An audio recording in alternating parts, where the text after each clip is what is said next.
Welcome to the Hudson Show. Coming up, the truth about the Chipotle phone rule. Also, how do you date without dating apps? All that and more on the way next. Welcome to the Hudson Show from RadioU, a fantastic ep on the way. You'll hear from NayNay doing a food fight with me. You'll hear from Nikki talking a Hinge date that went terribly right. But first, let's start with this. A new survey has come out that's found that about a quarter of all people and almost 50% of Gen Z feels like they have a different personality online than their offline personality. You're basically living a double life. Now, it doesn't say why that is, or I think importantly, which side of your personality is actually closer to the real you, although about 50% of people said it's easier to express yourself online than it is offline. Why might that be? I mean, I guess online, you have more control over the community you're talking to, whereas in real life, you're confined to the people you work with, your family, just the people around you. But online, you can talk to whichever specific community you think would be receiving of what you want to hear. And if they don't like what you're saying, then you can just block them. In real life, a little bit harder to do that. So if you're out there living a double life, you're not alone. For me, I just want to make it clear that I am not living a double life. My real life persona is just as pathetic as my online one is. It's the Hudson Show. I saw this quote a few days ago, it was before Memorial Day weekend, and I swear to you, I've thought about it almost nonstop, definitely every single day since then. The quote is simply this: I like my lifestyle, but not my life. To give some context to the quote, it is from a story about a person who wound up not getting married, like intentionally not getting married, not having kids, but then they found themselves in life where they've made all these choices that they felt were the right choices. And then now they're like, but now what do I do? On paper, everything makes sense. I like my lifestyle. I made all the choices I thought I should make, but my life as a whole, when I add it all up, it doesn't, I don't like it. I don't like how I feel right now. And this is not a condemnation or looking down upon the idea of not having kids and not getting married. It is something that any of us can experience. How many times have you thought in life, now you have it summed up in this little package? At least for me, I know it's definitely true. I like my lifestyle. On paper, I think I've done a lot of the things that I feel like I wanted to do, but I don't like my life. And many of us can get to that point. And what happens is, one, we can either have a bunch of things on paper that we think will make us happy, and then once you get them, what happens? And you realize they don't. Like, what do you go for next? Or two, we get all those things, but then we just kind of realize that all of that added up doesn't make us whole, that there's still some kind of something that needs to be filled.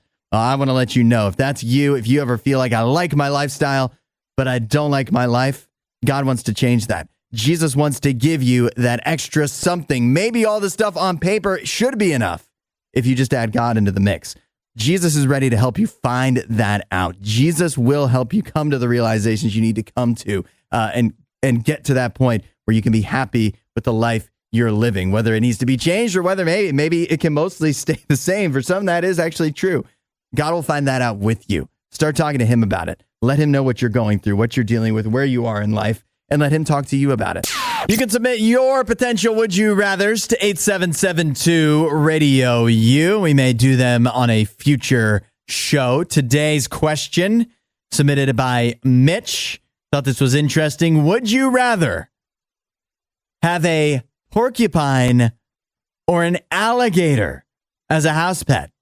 8772 RadioU. If TikTok has taught me anything, it's that you can have anything as a pet if you come up with the right reasoning for it. So which one would you prefer if you had to have one of the two, porcupine or alligator? 8772 RadioU to chime in with your thoughts on today's Would You Rather Wednesday question.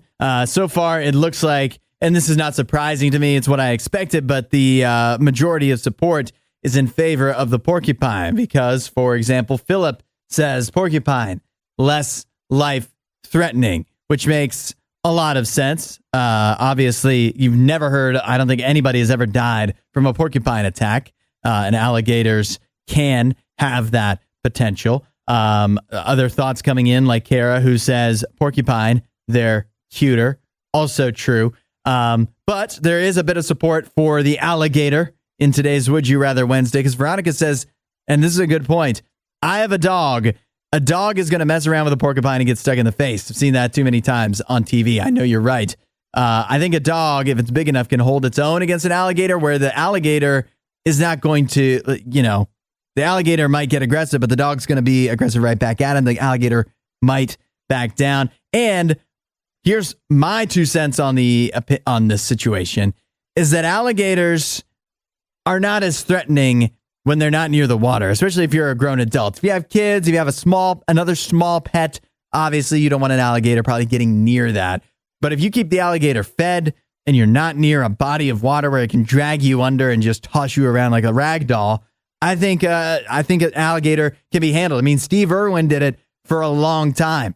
There's plenty of people on TV that are able to handle the alligators. There's that guy who had the emotional support alligator. He brought him. Plus, the cool factor is also why I'm actually citing alligator. Because if you have a porcupine as a pet, people are just going to say why.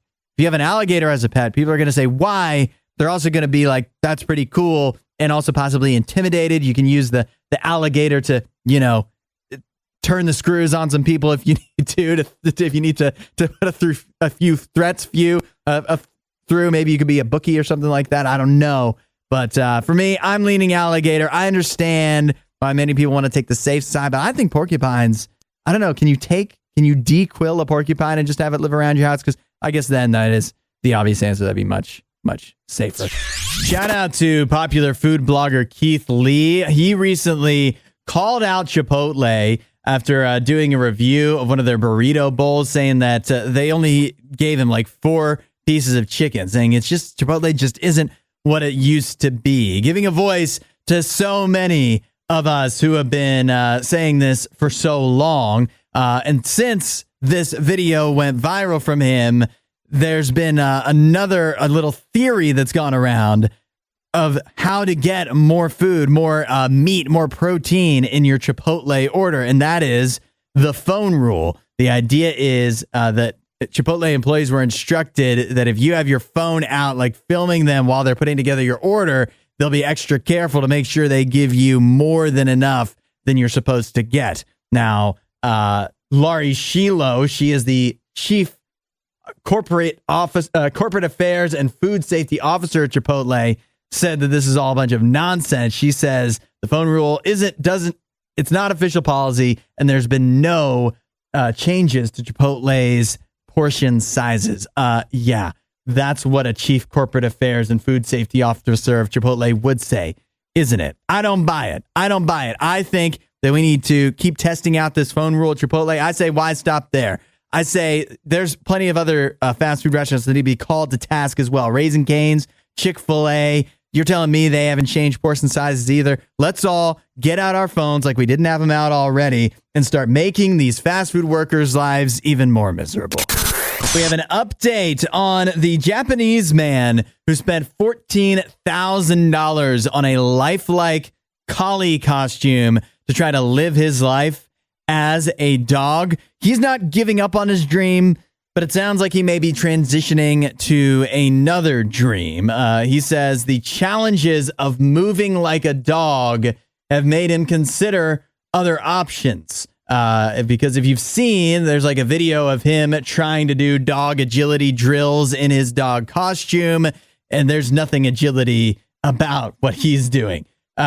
He says that dogs and humans have different bone structures, and the way they bend their legs and arms, it's very difficult to make movements that look like this for him. And while he'd still like to fulfill his dream of becoming another animal someday, this is a quote, I might realistically be able to become another kind of dog or panda or a bear. Well, I'm glad he's finally being realistic.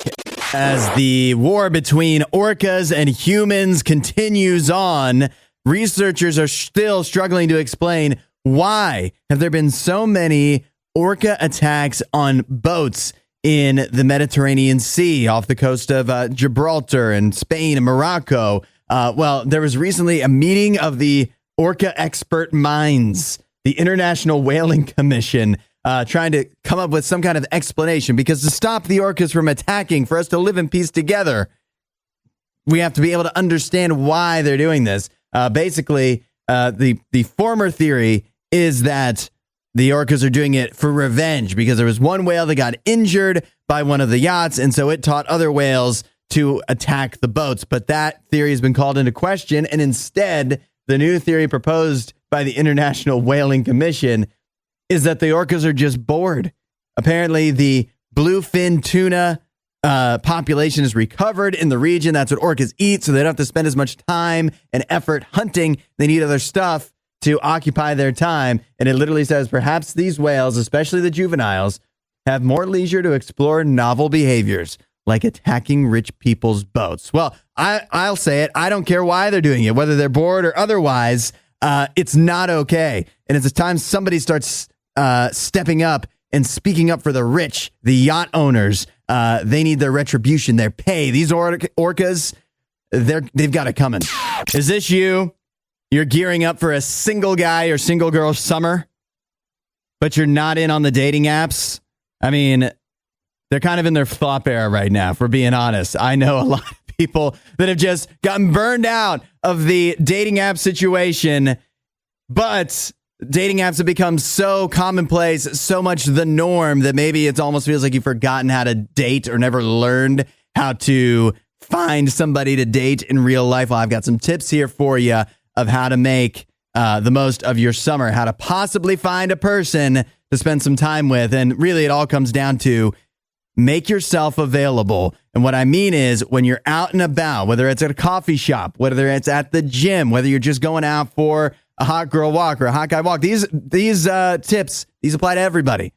Pay attention to who's around you. Don't just pop in your headphones. That's huge. Take the headphones out and let people talk to you. Make yourself available to be talked to. Look for things that you can do to spark up a conversation. You see somebody cute reading a book, ask them about the book. You're invited to a party of a friend. Go to the party and actually be there to mingle. I know a lot of that is scary and it's a little unusual. If I wasn't in a relationship, would have a tough time doing that. But make a pact with your single friends. Get out there and have a fun summer. It's Love 'em or Leave 'em on the Hudson Show.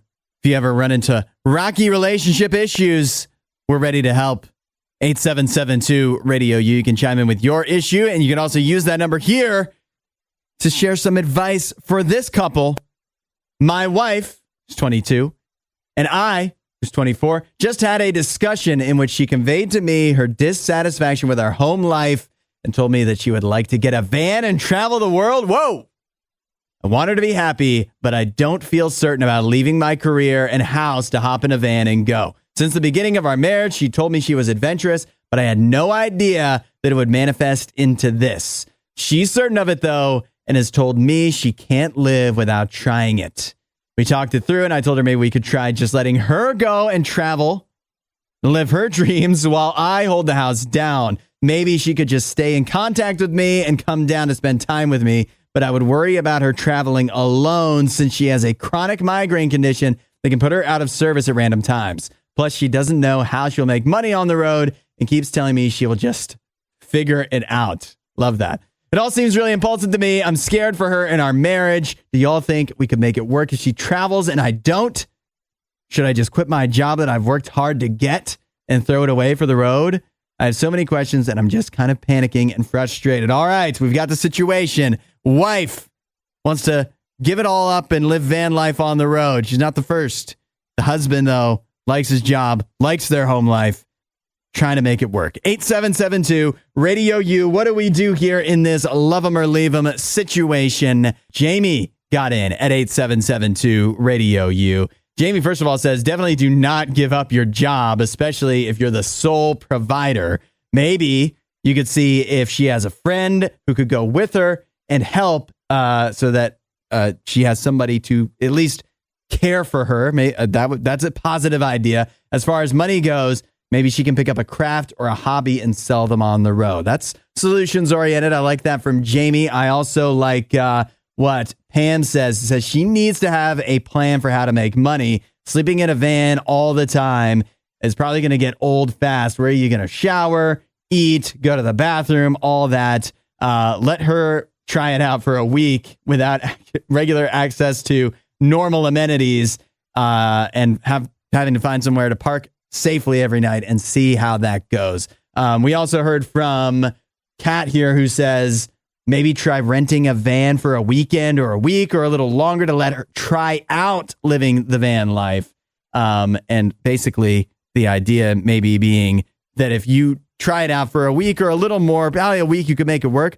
If you go longer than a week, that's probably long enough for her to get tired of it on her own, right? If she doesn't get tired of it after a week, then is where you have to really consider, is this something that she's going to be wanting to do long term? But I think, listen, the idea that she's not going to be happy unless she tries this and she's really unsatisfied at home, that could mean something deeper in the relationship that you might want to get checked out. But the simple solution would be to let her, and you can go with her, take a week of vacation or however long it takes, try this out, but don't go full on van life. Don't commit to van life before you've tested out, dipped your toe in the water of van life. And I think many of us, maybe because this isn't something we're as drawn to, but we have the inkling that if you test out van life for long enough, eventually the romance side of it will wear off and she'll realize that it's not as fun as TikTok makes it look.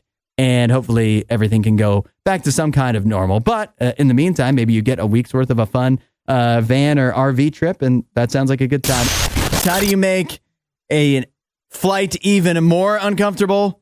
Get a naked man involved. That's exactly what happened in Australia, where a flight from Perth to Melbourne had to turn around and land after a man stripped naked and ran up and down the aisle of the plane. He even knocked over a crew member naked. That is very uncomfortable for everybody involved. You shouldn't have to see that on a plane or elsewhere. To make matters worse, the flight was just about exactly halfway to its destination when this incident occurred and they had to turn everything around, which does raise the question, if you're halfway there, why not just go all the way there? I don't understand that. It is time for a food fight. The Grandma McFlurry is here. We are back again, baby. Take a look. The Grandma McFlurry. You know, I was really surprised that the ice cream machine worked today. Yeah, that was a nice bonus. I went right as soon as it, they even turned it on. So it better, if it was ever going to be working,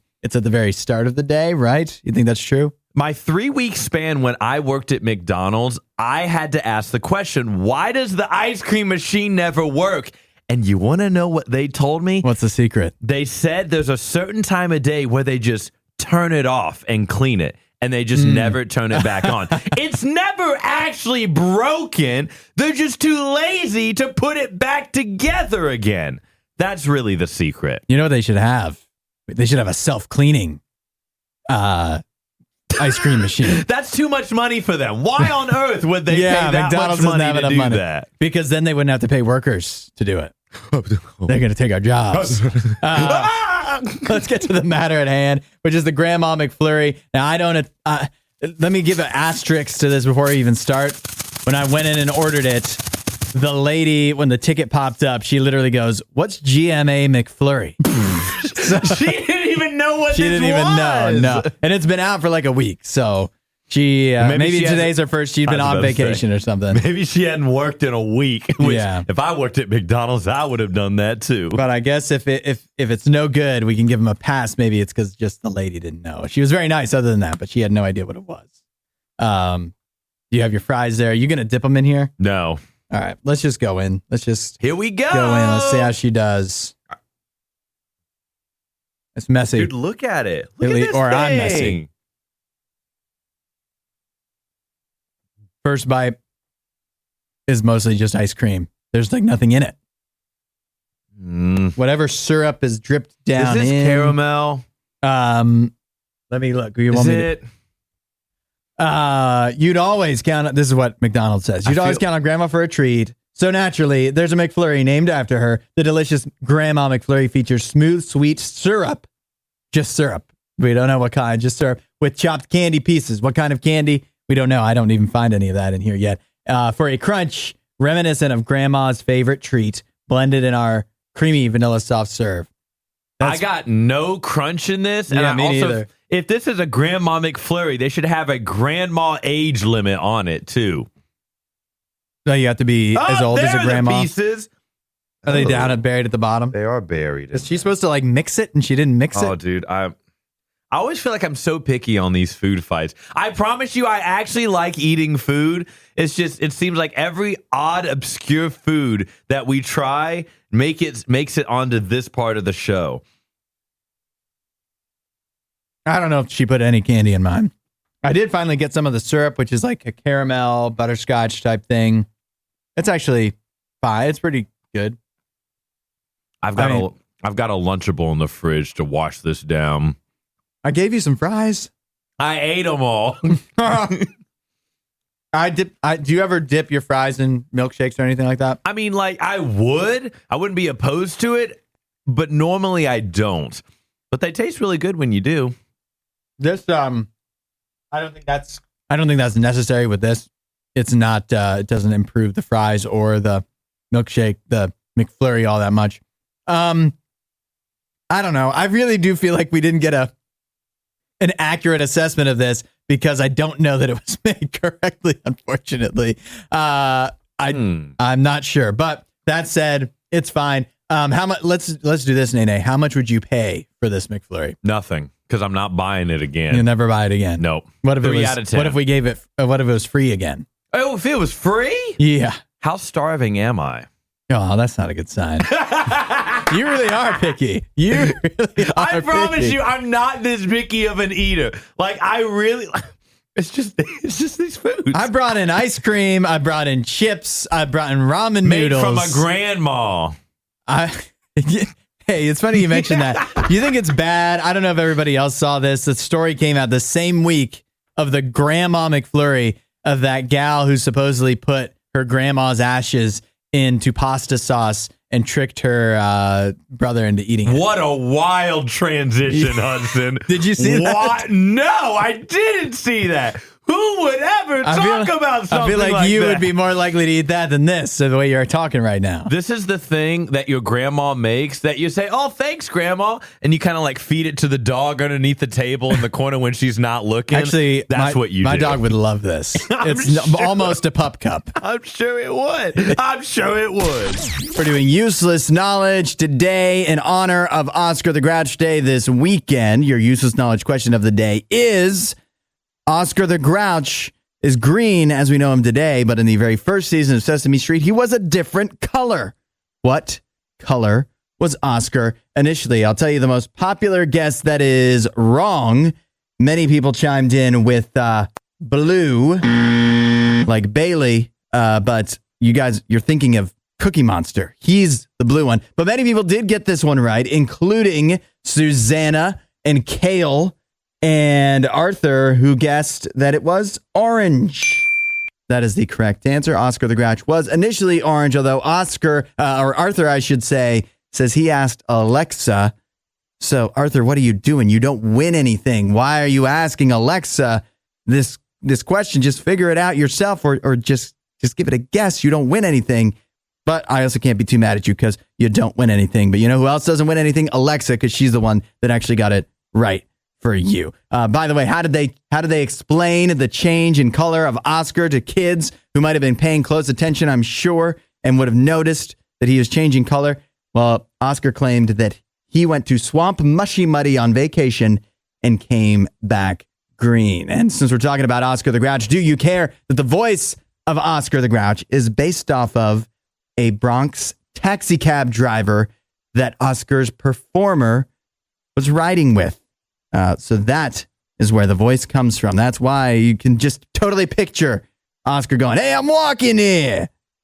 He probably said that at some point. Who needs to go to the gym when you can get all the exercise you need just by doing stuff you do every single day? That's not me saying that. That is 60% of Americans in a new survey. And the sentiment isn't all that bad to me. But when you start looking at the things that people consider exercise in this survey, it gets a little more questionable. For example, number one on the list that people consider exercise that replaces going to the gym, walking around the neighborhood. Okay, I can get with that. If you walk long enough, fast enough, I actually do that. So I'm with you. But then next up on the list was taking the stairs.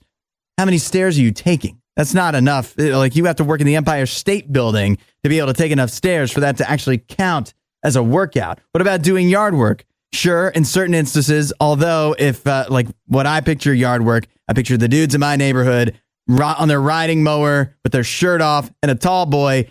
That's not exactly it's not exactly a workout. And finally, this is a great one. Shopping for groceries. Shopping for groceries. You consider that a workout? I guess if this is what we're considering exercise in the United States, no wonder we're all so out of shape. The NBA Finals matchup is now set.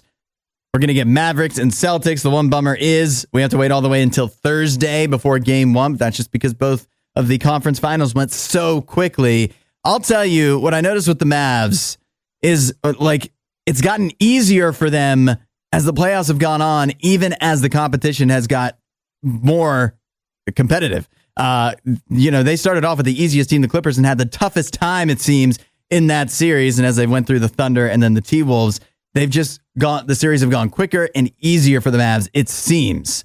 I feel like Luka Doncic's beast mode is better than anyone else's beast mode in the game right now. When he is on, when he needs to make a shot, he just makes it. There's nothing you can do to stop him, which is why the Celtics, I feel like, are going to be just no match for the Mavs. They might be, on paper, maybe the defense looks like it stacks up. There's no defense that stacks up against Luka Doncic, especially when you've got Kyrie with him. I think the Mavs are going to win this series in 5. I think it's going to go quick. 6 at most.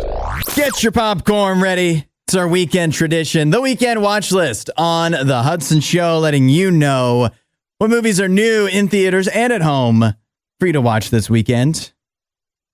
Let's be honest. It is a thin weekend for new movies. So thin, in fact, that I'm not seeing anything worth noting that's new on streaming, even if it's something that was in theaters and is now new on streaming. Just nothing. So here's what's new in theaters this weekend. Summer Camp. Childhood best friends Nora, Ginny, and Mary used to spend every summer together at sleepaway camp. Years later, they're given the opportunity to reunite, starring the likes of Kathy Bates and Diane Keaton. So, it's like book club or 80 for Brady. The reviews are horrible. 7% on Rotten Tomatoes. Adam Graham of the Detroit News says there's nothing remotely believable or funny about Summer Camp, a dull comedy about a trio of childhood friends who reunite for the 50th anniversary of their summer camp and learn painfully obvious life lessons along the way. So if you weren't going to skip Summer Camp already, now definitely, that seals the deal. You don't need to go see Summer Camp, but maybe you want to go see Ezra. Divorced stand-up comedian Max Bernal struggles to raise his autistic son, Ezra. Forced to confront difficult decisions about the boy's future, Max and Ezra embark on a cross-country road trip that has a transcendent impact on both their lives, starring Bobby Cannavale and Robert De Niro, as well as Rose Byrne, Vera Farmiga. It actually has a pretty solid cast. Rainn Wilson from The Office, Dwight, he's in it. Reviews are okay, 68%. Also, it got a thumbs up from our intrepid reporter on the ground. That's Regina, who happened to see an early screening of it. She said it was good. Owen Gleiberman of Variety says the underlying integrity of Ezra, what makes it an honest film despite some formula devices, is that its message about how to help children with special needs is that there's no magic way. Love that. So it might tug at the heartstrings a little bit. Hopefully the stand-up comedian aspect of it makes it a few laughs along the way as well. But that's it. That's what you've got for new movies this weekend. Not exactly the kind of murderer's row of great movies you expect on a summer weekend. I think this week's box office is going to be pretty grim when we look at that coming up on Monday. But that's your weekend watch list. Let me know what you watch this week at 8772 RadioU, and we'll see you at the movies. Who is this here with me but Nikki? Good morning, Nikki. Good morning, Hudson. Good morning, everybody. Good morning, Nikki. I saw you actually sent me this story that I wanted to talk about. The woman who went on a Hinge date in, I think it's New York City. It was a first date, and the guy she went on the date with proposed to her on the very first date. I wasn't sure if you saw it, but don't you think that's a bit awkward, or are we all for that? I don't know. I was wanting to get your opinion on it. Well, it definitely depends on the person, but definitely for her, she actually, it seems like they had fun with it. She said yes, first of all, which is a sign that she was having a good time. And Nikki, I mean, you know this. If you propose out in public, nobody's going to be upset. They're all going to cheer for you. So it's actually it's a fun moment if you want attention. It's always, though, like if you're not sure someone, I mean, obviously in this case, it's their first date, so it's a bit weird anyways. Yeah. But if you have been dating someone for a while, but you're not 100% sure, they say like sporting events or public proposals are not maybe the way you want to go because she or he might not want to say yes. Yeah. But because of the pressure of how you're doing it in a public way means that they might say yes, but then you're going to have a talk afterwards. Yes. Well, that's something I've learned in life is that if somebody proposes to you in public, you always say yes, no matter what.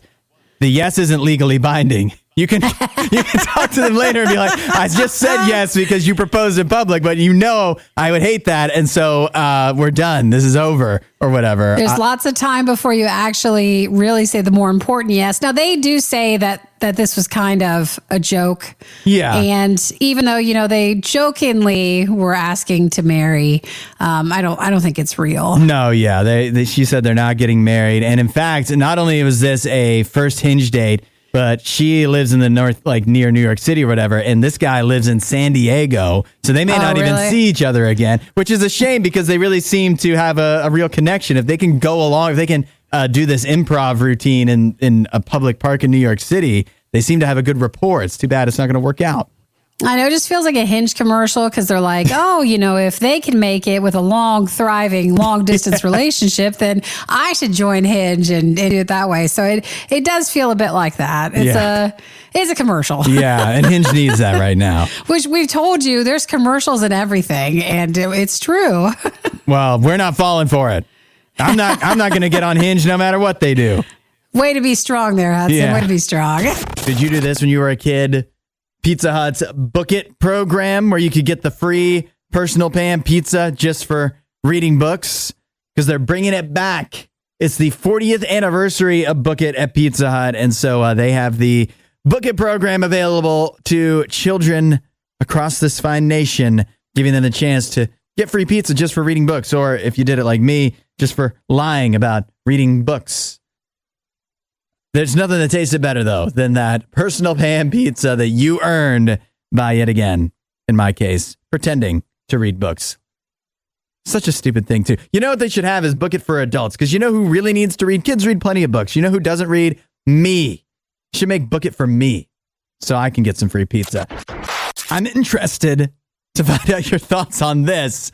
You ever have somebody in your life that's hard to figure out what to buy them for a gift, especially like, you know, Father's Day coming up, stuff like that. I may have a solution, but I want to see what you think.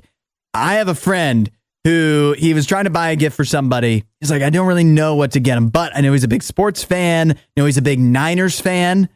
And so the gift that he got was a futures ticket on the Niners, the San Francisco 49ers. Futures ticket, what that means is like he put a bet in on the 49ers to win the Super Bowl. And gave that ticket to a friend of his. If that ticket wins, then the friend gets to keep the winnings.